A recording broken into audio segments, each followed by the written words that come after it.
Hello mga kadiskarte, magandang araw po sa inyong lahat. Meron akong papakita sa inyo guys, itong video na during installation po ng set C ng Shinong Rice Mill Machine sa Bukay, Abra. Ayan. I-play ko po, papakita ko po sa inyo. Yan po ang machine. Ayan po, mas mababa lang po yung lagayan ng palay. Ayan ho. At meron siyang elevator. Yan, papunta dito sa palay pre-cleaner natin. Ang kagandahan dito sa palay pre-cleaner nito, mas matipid po siya sa kuryente. Dahil nasa 1 horsepower lang or 0.75 kilowatts. Nililinis nito yung palay. Pati yung mga malalaking mga bato ay kaya nang i-separate.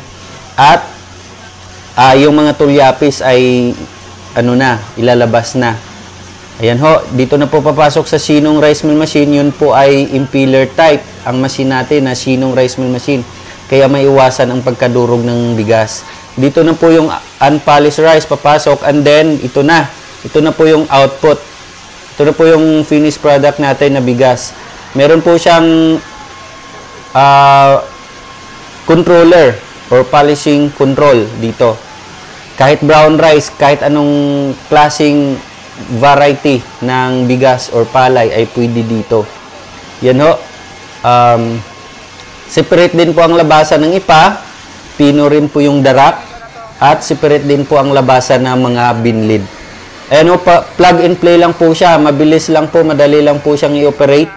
At ang kagandahan dito, di kuryente lang. Hindi na kailangan ng 3-phase transformer. At ang space ho, tingnan nyo. 5 meters by 4 meters ay kayang-kaya. Kahit maliit lang yung space ninyo. At ang height naman po ng machine ay hindi naman po aabot ng 2 meters. Kaya hindi po siya ganun kalaki ang kailangan natin na space. Ayan o, mas mababa lang yung lagayan ng palay natin. Hindi siya mataas. At matipid siya sa kuryente. Again, single phase lang. Kung walang kuryente sa inyo, pwede po ito paganahin gamit ang generator na 15 kVA. Ayan ho.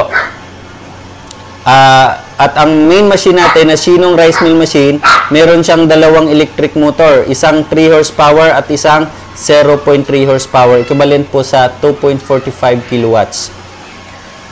Magpa-reserve na po kayo, order na po kayo. Nagdi-deliver po kami kahit saan sa Pilipinas, Luzon, Visayas at Mindanao. Libre na po yung installation. Meron po kaming technician na pupunta sa inyo para mag-install at mag-conduct ng training. Tuturuan po kayo. At ang kagandahan dito ay hindi po kayo iwan kapag hindi po fully operational ang machine natin. Meron po charge sa door-to-door delivery. Kaya order na po kayo. Ayan, add friend nyo po ako or follow nyo po ako sa Facebook. Maraming salamat po.